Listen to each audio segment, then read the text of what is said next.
Okay, here we go. All right, we're going old school today, so I apologize for no intro, but in light of the FDA approval of Pfizer's COVID-19 vaccine, I decided maybe it was time to do a video on Pfizer, right? And so as I was setting that up, I came across this article here, which was published in Newsweek magazine called Big Pharma Plays Hide the Ball with Data. And so this was published on November 13th, 2014, and I kind of wonder if that was a Friday. Right? But this article really has to do with publication bias, which again is something very, very important when you're looking for ethical behavior out of your pharmaceutical companies and your federal protection agencies, right? And so, all right, here we go with this article. All right, on the morning of March 2nd, 2005, a 14-year-old Japanese girl woke up scared. At first, she thought someone was outside the house watching her, but then she decided the stranger must be inside. She wandered restlessly and, despite the cold weather, threw open all the windows.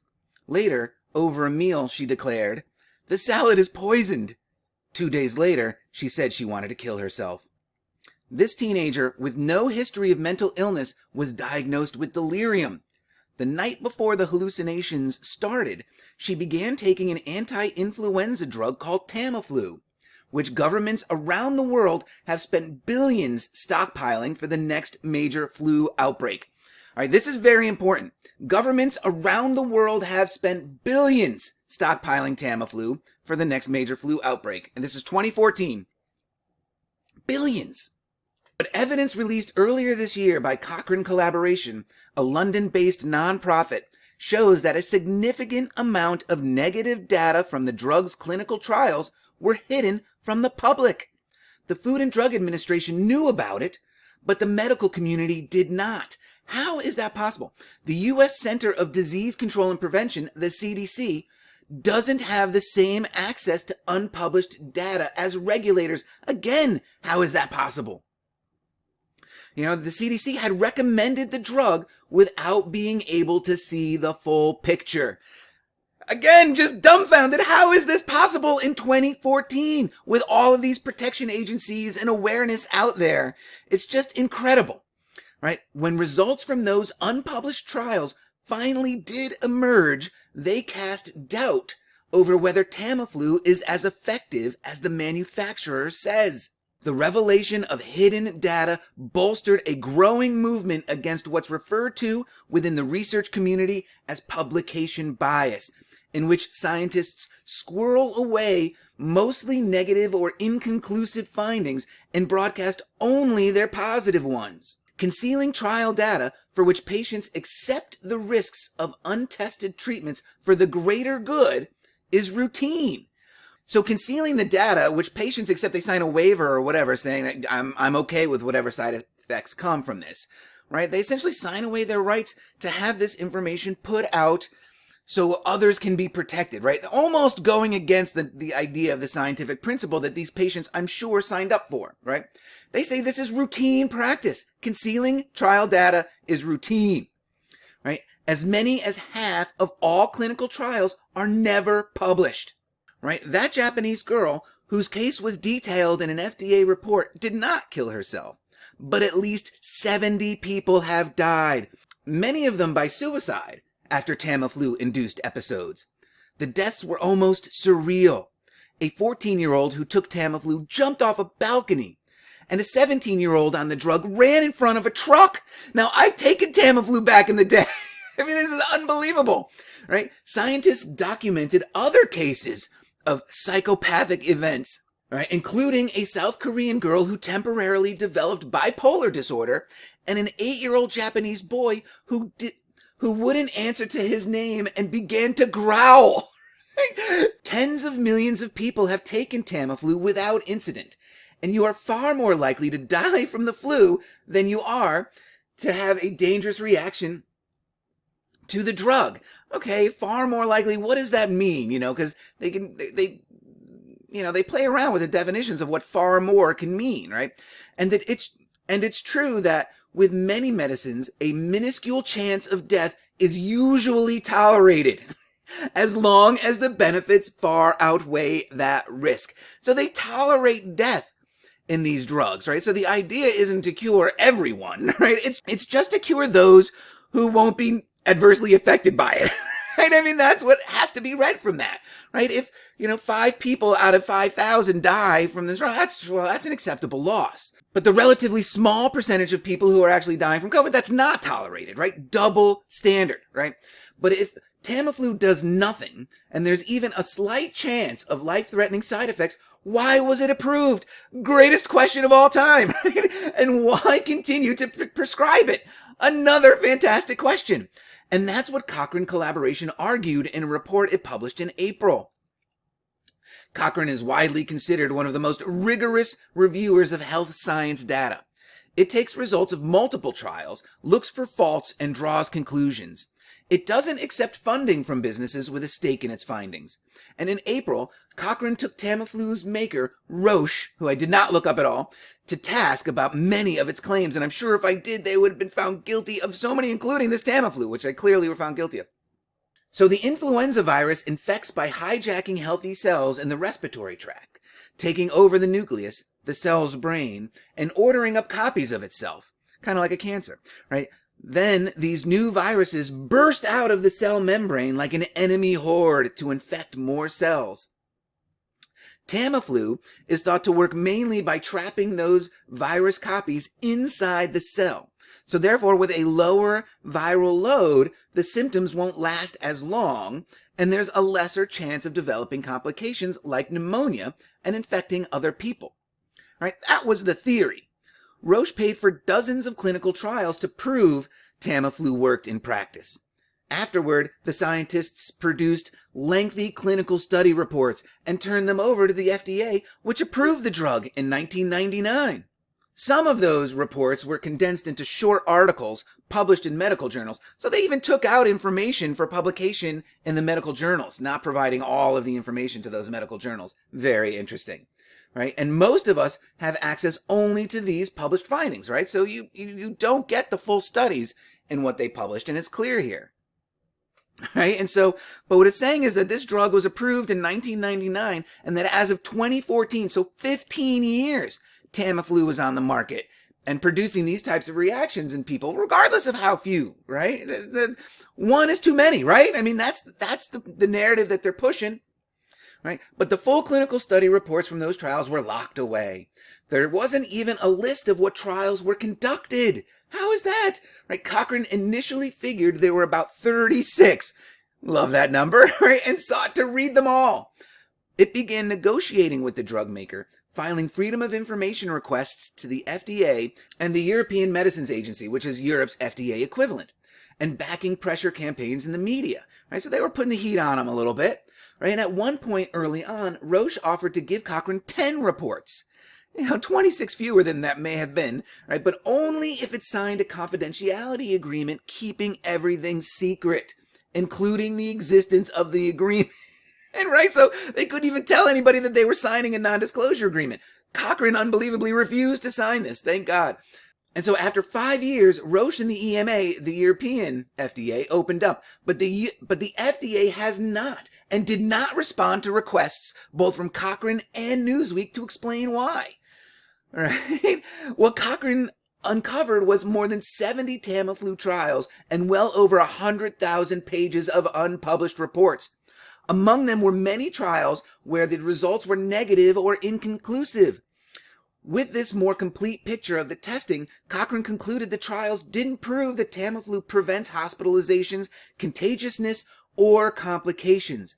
The only thing it definitely does do, Cochrane said, is shorten the duration of symptoms by about a day. Right? Governments stockpiling this stuff to the tune of billions of dollars for a potential influenza outbreak. Criminal. Roche stole from billions of dollars. Many agencies, including the CDC, did not change their positions after the report. In response to questions from Newsweek, a CDC spokeswoman referred to an article from April, which the agency says it still believes Tamiflu an important adjunct to influenza vaccine. An adjunct to the vaccine. Right? It cites, for example, a large study published in May in The Lancet. Okay, so what's funny about this is I actually have been doing, research and stuff and using the Lancet. And so there's an interesting story by the Lancet that hopefully I will get to this research again someday, right? But not today. Right. So in the Lancet, which found that the odds of dying from the flu rose each day without Tamiflu. Yet Tamiflu, accordingly, only reduces symptoms by a day, right? As the Cochrane collaboration was conducting its investigation, the BMJ was conducting its own. It found that neither the FDA nor the EMA logged any specific psychiatric harms when they licensed Tamiflu. None, although the evidence was there. No one could have predicted the bizarre suicides, but Cochrane's disclosures revealed indications in the unpublished study reports of the potential for psychiatric side effects. Roche and the regulatory agencies have said there was no proof that the delirium and hallucinations were caused by the drug. As the number of deaths mounted, that position became increasingly difficult to hold. And I don't know about you, but as I'm reading this now, I just keep thinking of young Sherlock Holmes, right? And that poison that they were given, and they were having all these crazy hallucinations. Since the Cochrane report, many groups have urged companies and regulators to open up trial data, particularly if public money is being used, as was the case, right? The governments were buying up this stuff. And the U.S. government spent $1.3 billion to develop and stockpile antiviral medication, including Tamiflu. Right, so they were paying for this. Right, all trials should be published or at least have their results available somewhere. Right, said Agnes Descartes of Paris Descartes University. Interesting that it's her own university, maybe. Right. All right, so here we go. Bad science. The consequences of exclusion or delay of trial data have ranged from frustration to mass fatalities. Mass fatalities! When one doctor in Italy was diagnosed with bone cancer, he wanted to know whether a stem cell transplant could offer hope of a cure. 4 clinical trials had been conducted, but none had been fully published. Why was I forced to make my decision knowing that information was somewhere but not available? He wrote to the BMJ. Was the delay because the results were less exciting than expected? Probably. The most infamous case of publication bias is a 1980 study in which heart attack patients were split into 2 groups. One group received a drug called lorcainide, while the other group received a placebo. Researchers wanted to find out whether lorcainide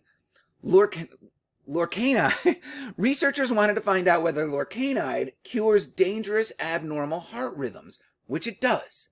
But during the study, 9 of the lorcainide patients died, compared with just 1 of the placebo patients. Lorcainide's maker stopped production soon after for unrelated commercial reasons, and consequently the researchers never published their report. They believed the deaths to be an effect of chance. Yeah, sure, 8 of your people died from that, and it was chance. Right, but only 1 of the placebo. Right, but physicians continued prescribing drugs similar to lorcainide. Finally, in 1993, all right, this study was 1980, so 13 years later, the researchers apologized for withholding the study, which they said could have provided an early warning of trouble ahead. But the damage was done. Throughout the 80s, an estimated 20,000 to 75,000 people died in the U.S. each year, from the inappropriate prescription of arithmetic drugs. What? 75,000 people a year throughout the 80s. That's 750,000 people a year, possibly, just in that decade. Right? We have 3 years in the 90s. Right? That is unbelievable. That is absolutely crazy. Right? But we're supposed to trust these pharmaceutical companies. Funders, researchers, and journal editors who do not publish otherwise publishable findings are breaking ethical and legal rules. Right? The Declaration of Helsinki, which establishes global ethics guidelines for medical testing on humans, states that all results must be made public. I wonder if that's the case with these COVID vaccines and their rushed status and their limited approval, their emergency approval here first before the FDA approved it yesterday. Right? In the U.S., failing to register clinical trial results has been against the law since 2007. How did it take that long? Right? Because Tamiflu was approved in 1999, Roche has never been penalized. Never penalized. How is that possible? Who knows how many people died or had psychiatric effects? One freaking crazy and had hallucinations and killed themselves and stuff. Right? Who knows how much of that went on, how much of it went undiagnosed or unconnected to the Tamiflu, and the government was stockpiling this stuff by the billions. They were going to give it to people in the event of an outbreak. Who knows what could have happened if this was put on people en masse? That's crazy. And yet it took, 15 years? It took 15 years for them to catch on to this, essentially. Who's to say that something similar can't or won't happen with these COVID vaccines? It is insane, right? Sometimes the bias is more subtle. Results get published, but negative details are left out. In 2001, Ellen Roche, a 24-year-old technician at Johns Hopkins University, I wonder if there's any, because see, I haven't done it, because just reading this article is going to be long enough. But Ellen Roche, technician, see, I'm flummoxed. I don't know what to do. In 2001, Ellen Roche, a 24-year-old technician at Johns Hopkins University, volunteered for a study to find out how healthy people's bodies avoid asthma attacks. Right? Ellen Roche is the company that didn't get published, that didn't get punished. She's working for Johns Hopkins. It's unbelievable. Doctors would give her a dose of the drug hexamethonium to induce a mild attack. Her healthy body would fend off that attack, and doctors would observe how her body did it. Instead, she began to cough. Her lung tissue broke down, and her kidneys failed. She was dead within a month. That's unbelievable. A study performed way back in 1978 had discovered this kind of reaction to hexamethonium, but the paper that was published didn't mention it. Right? This is unbelievable. I'm sorry to keep saying that, but it just is. Right? Knowing about negative results is not just useful, it is essential to good science. You think? Right? Randomized clinical trials are considered the best way to test a drug. Get two groups of patients with the same problem, give one an experimental treatment and see if it works better than no treatment. You create a control group, which is what I like to tell people I'm in. I'm in the control group, right? Even better, amass the results of dozens of similar clinical trials. Level the differences and draw better conclusions from a larger amount of data. That's called a systematic review, right? The way it's supposed to be done. But time and again, proven. These pharmaceutical companies and watchdog government agencies are not doing this, right? The problem is a systematic review only works if the reviewers have all the information, right? In baseball, it is easy to find out just how well Cal Ripken has hit against various pitchers in the past. And interesting that they would use Cal Ripken in this article here, Baltimore Oriole, the Iron Man. Yeah. Yeah, in medicine, there is no comprehensive source for finding out similar, accurate statistics for medical interventions. Right? This article was written in 2014. How is it there was no similar systems for accurate statistics? It's crazy. How can baseball be better organized and keep better records than medical science? Exactly. It is crazy. Right? One reason is that drug companies have so much to lose. No, right? And that's going to be a focus of the Pfizer expose, right? The potential economic implications of publishing an unfavorable study are really significant for pharmaceutical companies, right? Right? And clearly, those incentives have an effect on the way they choose to present their data to the public. Last year, Jones looked at 585 major clinical trials set to begin prior to 2009. Right, by November 2012, right, nearly a third, including about 250,000 test patients, remained unpublished. Right, Jones and his co-authors reported an industry-funded trial results were more likely, 32%, great number, to be unpublished than those with industry fundings. 18%, also a great number. Right? Other studies, including the one by Descartes, showed the proportion is about the same. Worse, even systematic reviews, which help set standard medical practices, are subject to the influence of drug companies. An October 7 paper in the Annals of Internal Medicine found that scientists hired by the manufacturer to assess the efficacy of a drug were more likely to paint a prettier picture than independent reviewers. The subject of that study? Antiviral flu medications, including Tamiflu.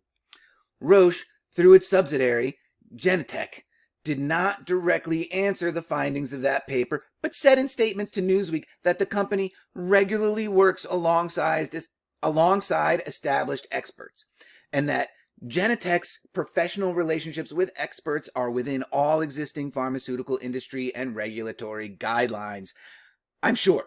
Although Roche fundamentally disagrees with Cochrane's findings, lately the company has begun to distance itself from the rest of the industry, even supporting open trials measures in Europe.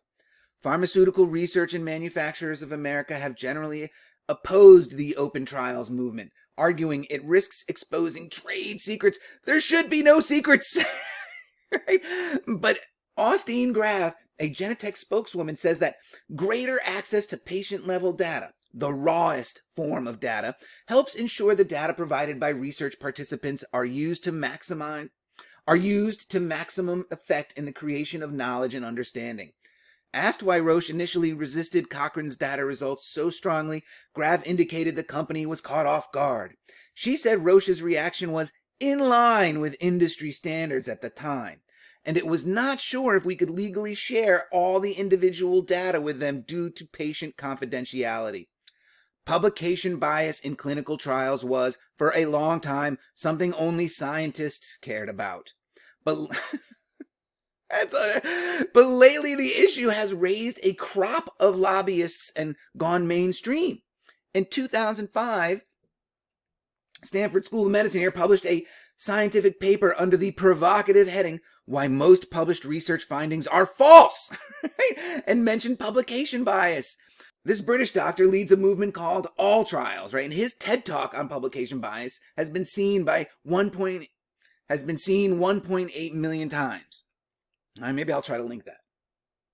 Various organizations and national health agencies are working on solutions. They've created online registries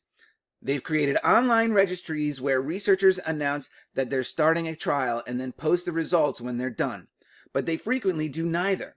So now the World Health Organization is preparing an official statement saying that there is an ethical imperative to use these registries.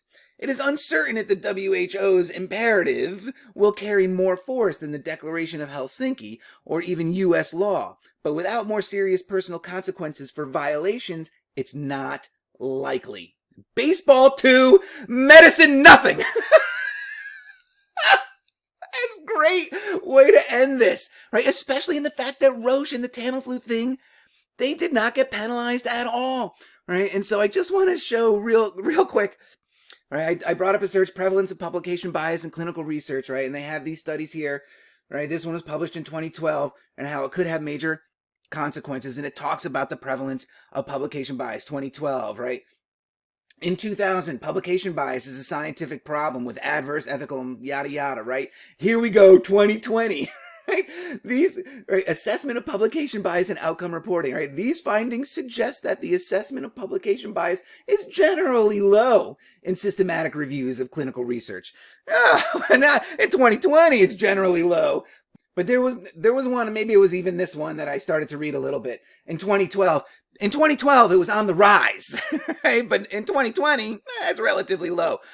You know, how are you supposed to believe that? Are you supposed to believe these people when all this evidence is against them that says that they practice all these unethical things? You know, and now we're supposed to believe that they don't, you know, or it's not as prevalent, you know, I don't know. And so remember, guys, just because you don't know the truth doesn't mean you can't have fun with the lies, right? And so until the next one, cheers, guys.